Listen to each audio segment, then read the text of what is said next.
Hey, what's up, y'all? Um, Today I want to talk about basically how to make better decisions and what entails good advice. I think a lot of people feel conflicted on this topic, and I just wanted to know for myself because, especially online, on Twitter, podcasts, you hear so much advice all the time, and if you start to listen, a lot of times two different pieces of advice contradict each other. So I was trying to grapple with, how do you know which advice to take and which to ignore? And so I'm just going to basically share my thoughts on that. I've kind of broken the criteria for good advice into three categories: actionable, specific, and durable. And I'll talk about each of them, and then I'm going to talk about some basically decision making strategies. All right, that's grossly oversimplifying things. So the first criteria for a good piece of advice is that it's actionable. This basically means that it's obvious what to do. A lot of times there's vague feel good advice that ends up not really being helpful. It just kind of makes you feel better for a second, and then you're like, what do I do now? So these are typically cliches. Think about work hard, stay focused, become more disciplined. It's like, yeah, no, duh. That's usually the common response to this type of unspecific, vague advice. They typically describe the goal, but not the path, so they're not very helpful. It's like, yeah, I know that that's the ideal, to work harder, to stay focused more, to be more relaxed, to be myself, to think for myself, but how do I get there? And that part's usually murky. So when you receive or seek advice, you got to aim to uncover the steps towards the actual goal that you want. So it helps to break down a goal into smaller goals, and good advice often is going to entail a lot of questions to break down those mini goals. Rather than be vague, it's going to hone in and give actionable advice. Hey, take these steps, talk to these people, do this more often, rather than just general behavioral things that we all tend to think are better. I don't know. I just feel like you're trying way too hard, man. The second criteria that I came up with is it has to be specific. So I think about it as good advice should be applied advice. So you think about there's different fields of study like ethics, applied ethics, biology, applied biology, and the just general version is the bird's eye view, overview, general lay of the land, and then the applied version, like applied mathematics or applied ethics, is more of the nitty gritty. How do our ideals actually interact with the real world in real situations? And this is true for good advice as well. So this concept helps to avoid those contradictory advice where you hear one thing and then its exact counterpart, and they're both applauded as being good advice. So specific as a criteria helps to counter that. Just think about kind of normal advice we hear that are opposites. The one you might hear is never give up, right? Never give up, keep working at it. But you also hear it's important to know when to quit. It's important to know when to pivot if you're a startup. If you're hitting your head against the same problem, it's important to know when to switch gears or try something new. So these two things are completely contradictory. Another one is good things come to those who wait. So it's saying be patient. Good things come if you can just be patient and wait your turn. But then another set of good advice is you got to go out and take what you want. So this is the exact opposite, saying be impatient, demand what you want, and go seize it. And then just another example is nothing is black and white. The world is gray. It's not either or. But you also hear, don't overcomplicate things. Things are more simple than you think. So on one hand, you're being told it's not as simple as being black and white. On the other hand, you're being told, don't overthink it, don't overcomplicate it. But sometimes nuance is great, and sometimes it can be, unnecessarily confusing, and there's a simpler model. So to be good advice, it must be applied to the actual person or group it's being given to. So this is the idea of applied advice. So this example comes from Julia Galef. You should check out her podcast, Rationally Speaking. But she has this example where you might tell someone, don't be so hard on yourself. But then someone else might tell you, you're being too self-forgiving. And either could be true. What's the difference? It's the context. It's the application. What applies to your specific case? Because some people are too hard on themselves. So telling them don't be too hard on yourself, don't beat yourself up is the perfect advice. But some people let themselves off the hook too easy. They give up too easy. They give themselves too much slack. So saying don't be too self-forgiving is good advice for them. So you have to, basically, the solution to this problem of contradiction is the ability to be self-aware and hone in your judgment. So you have to be able to say, what is my situation and what are my tendencies, and then how does the advice, interact with that. You tell anyone I just told you that, and your ass is grass, you're dead, Henderson. You understand? Yep. The third criteria is durable. Good advice has to be durable. It's this idea that it's self-renewing via reflection. So this basically means no advice should be absolute. It should be able to be updated. So basically this ends up looking like a reflective period. Okay, I got this piece of advice. I think it applies to me. I'm going to act on it. And then I'm going to check back in and see what the data is saying. Am I going in the direction I want, or I am not? Is this advice working still? Should I keep listening to it, or is it not working? Did it work for a little and now I need a new model? You have to understand this reflective period. This goes back to the judgment. So good advice has to be durable and flexible to change with time, because nothing's going to be true for every stage, especially if you're trying to, go somewhere new. The advice you need to take when you're just starting out at something is going to be vastly different from the advice when you're a seasoned veteran. But those are basically the three categories for good advice I came up with. Now I just want to talk about actual methods and processes to make better decisions. You're just a kid. You don't have the faintest idea what you're talking about. So systems thinking is this idea of getting out of the mindset of win-lose, that binary of it's either a good or bad decision. Systems thinking is a way to reframe it. So here, it's easy to explain through an example.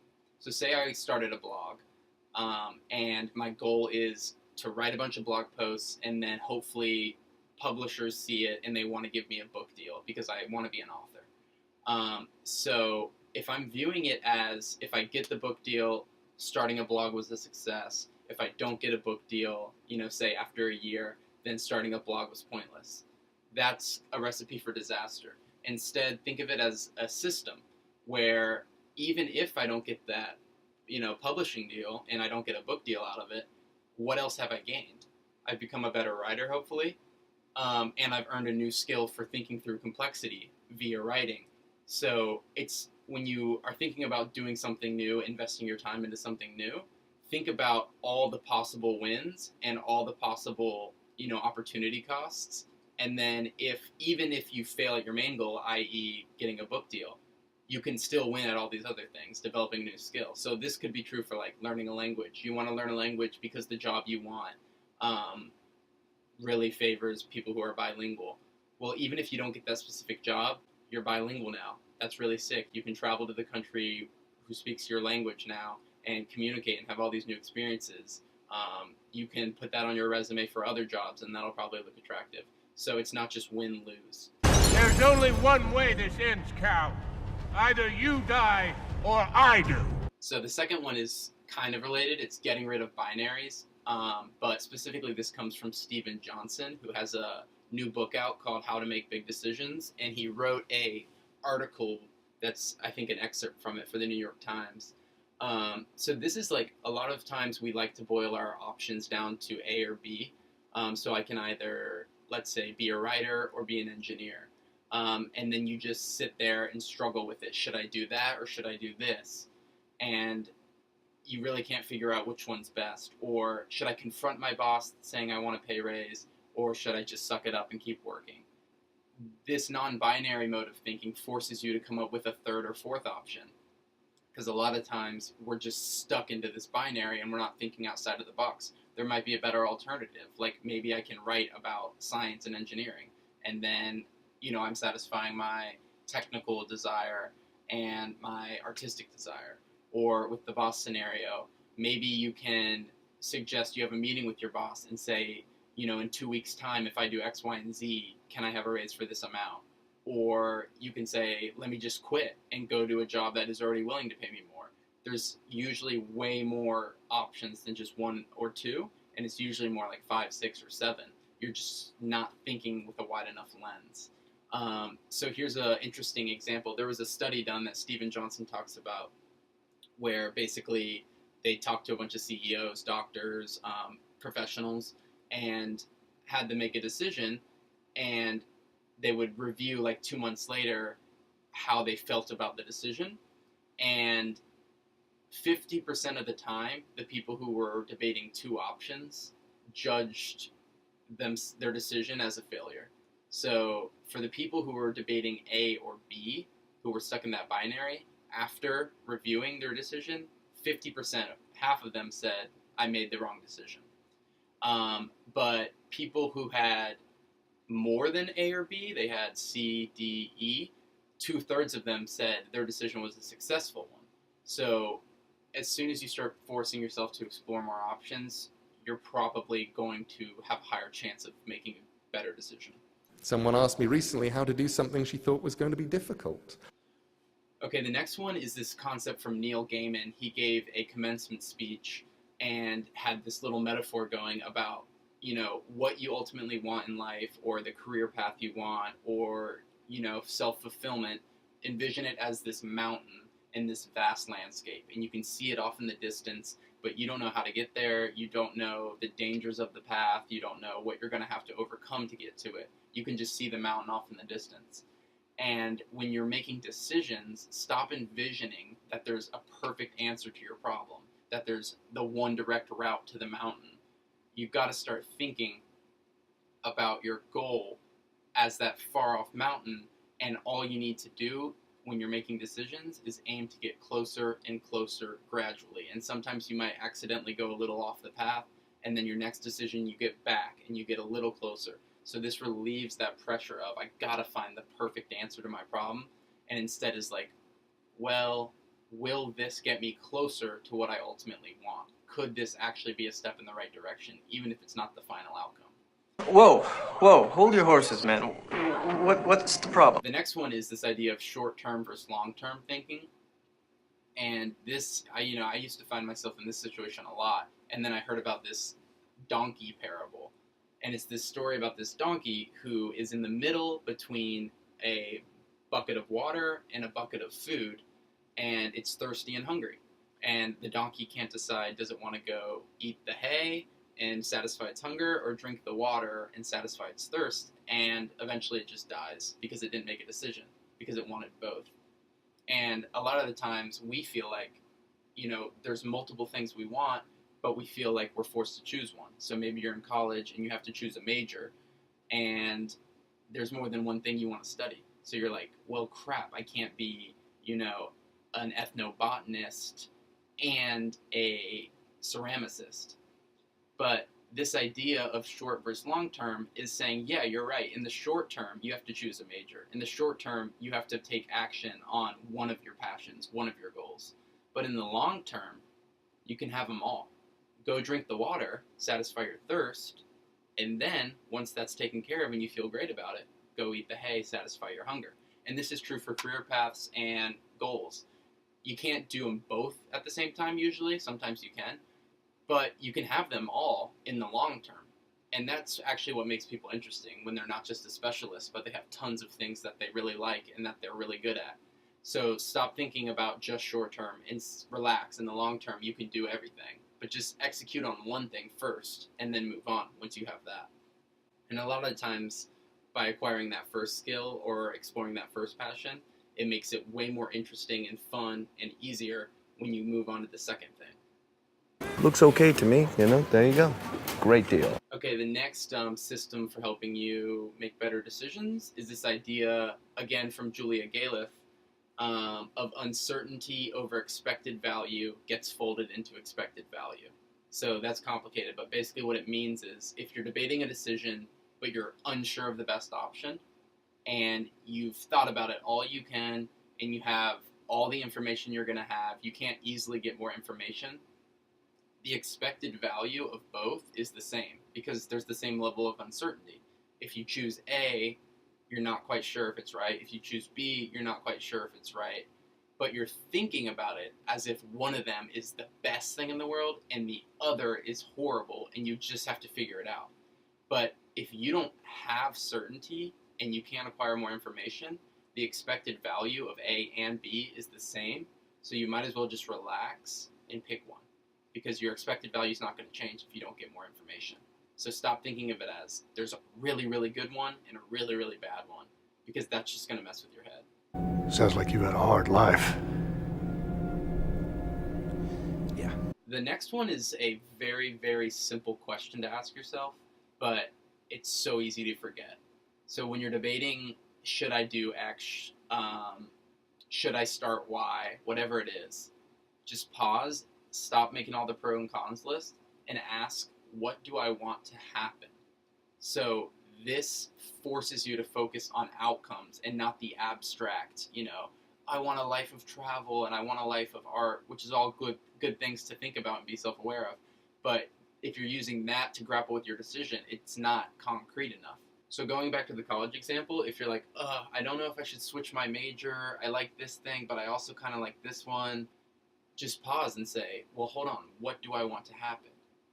Well, what I want to happen is I want to be published in Science Mag, I want to be published in Nature Mag, and I want to be known as a super creative person.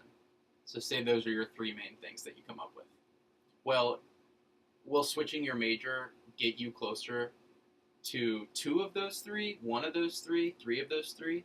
Will staying get you closer to one, two, or all three? So just pause and say, what do you actually want to happen once you make this decision? So the next one is this concept of failure analysis. This was mentioned in the Stephen Johnson New York Times excerpt. So this psychologist, Gary Klein, developed a technique called a pre-mortem analysis. Instead of like a post-mortem after a patient dies, surgeons will see, what went wrong. So this is an idea of a pre-mortem. Pretend you're looking back on the decision you're going to make months from now, and it went awfully. So the example he uses is you're telling your story of, I want to move to the city because the city's way more youthful, there's a lot more going on, people are more liberal. So you can easily create the story of everything going really well because that's your ideal. But the pre-mortem says, no, pretend you've moved to the city now and you hate it. Why would you hate it? Okay, well, I do hate not having a car. I hate not having a lot of nature around me. And I'm an introvert and don't like being around tons of people. So this forces you to start considering the negatives in a very real narrative form rather than just pro and con. Because if you really want something, you're always going to be biased towards the pro. And if you really don't like something, you're going to be biased towards the con. So instead, force yourself to inhabit the mind of the alternate. So you think it's going to go really well. Well, pretend it doesn't. What would that look like? Because then you can take the steps to mitigate those risks. Well, I know I'm introverted and I don't like to be around people, but I can live in Brooklyn where there's less people. And I can make sure I have my own place and a beautiful home where I can retreat to. So it can help you actually improve your outcome, even if you still end up making the same decision. So what do you really want to do?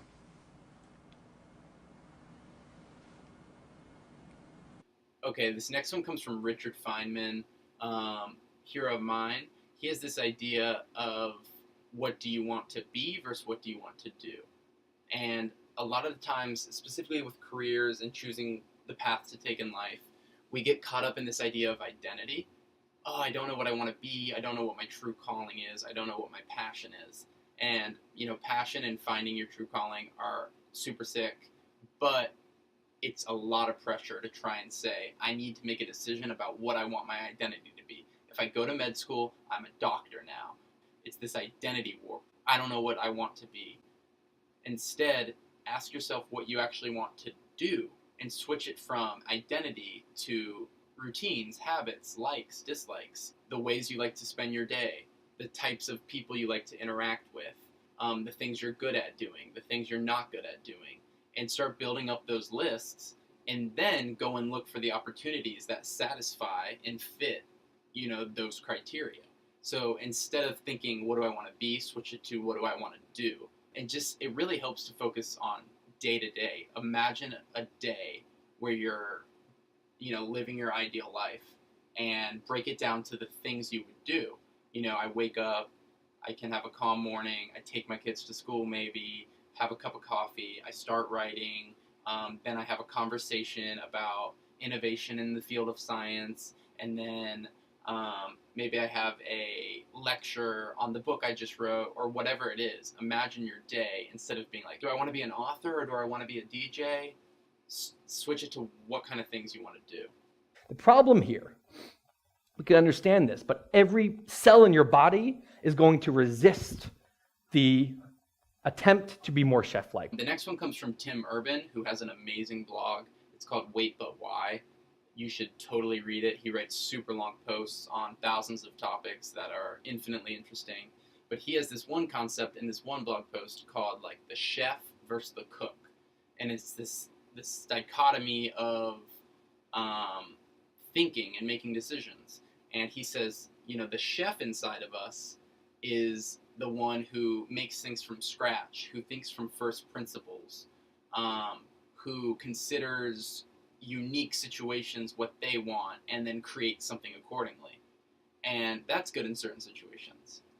And then there's the cook inside of all of us. And the cook is really good at looking out at the world and seeing what has worked before, what recipes do people love, what's the best way to cook a lasagna, etc. And each are useful in different situations, but certain decisions deserve either the chef or the cook. So if you're thinking about maybe the best way to set up an investment portfolio, and you don't really have a finance background, maybe you want to occupy your cook brain and start reading tons of research about what has worked really well and what experts advise, and then follow that recipe to the T. Versus if you want to establish what kind of school you want to go to or what career you want to do, you should probably be in your chef mind, where you're thinking first principles. What do I enjoy doing? What kind of people do I like being around? What kind of things do I want to learn about? Rather than saying, well, hey, what jobs are growing the fastest? What seems to be in demand? What do my parents want me to be? Those outside perceptions aren't yet necessarily useful for things like who to marry, what career to do, what school to go to, what city to live in. Those should come from first principles and from within. Those are your chef mind. Versus other things that maybe are outside your expertise, or that there is a consensus on that you agree with, but you don't have experience on it. You should occupy your cook brain. 8th grade girls team, you kept the score, right? Yes, that's right. You've done your work, John. This is a good deep dive. Yeah, I like the way you talk. The final note I just want to wrap up on for advice in making decisions, you got to ask better questions. A lot of times, we kind of ask the first thing on our mind, which is usually a base level fear or some general thing, or we turn it into a question we've heard asked before. But a lot of questions are really, really bad. Like, what should I do? What do you mean? What do you want? You got to figure out more actionable and precise questions, because that'll give you more actionable and precise advice. And if you can't ask a good question, you're not going to get a good answer. So really figure out what is the heart of the thing you need to know before you ask advice on something, because getting bad advice and following it is horrible, and it's going to send you on a wild goose chase, and you're going to feel like you need to give up because you got great advice from someone in the industry and it didn't work for you. So distill your fears and your decisions and your questions into the best versions of themselves, and then seek advice on that topic. And a lot of times, when you break them down into those mini goals, like I was talking about before, you can have the question about that mini goal. So say you want to be a book publisher and you just launched your blog. You ask someone who had a blog, who got a book deal, so you're already way more specific. You ask them, how do you get your blog from 10 readers to 100? Something very specific. And it's appropriate for the person you're asking too. you can't just ask any author. I'm not going to ask J.K. Rowling, how do I write a mystery blog and that gets 100,000 unique visitors a day? She's not going to have the expertise just because she's a writer. So apply your questions to the right people and ask better questions. Generally, honing in and really taking yourself to task when you're grappling with a decision is the way to go. Zoom out, have the bird's eye view, and then distill it down to what is actually being asked. And yeah, I mean, I hope these systems for better decisions help you and generally help you to hear good advice from bad advice and sift through the contradictions, because what's good advice in one situation isn't good advice in another. And as soon as you realize that, you can start thinking about this better. So all the people I mentioned who helped me with some of these concepts will be linked below. So definitely check out their stuff because they're all really, really great. And they're giving this type of content and even way, way, way better stuff all the time. So check that out. And good luck with everything. Hope you liked the vid. Thanks so much.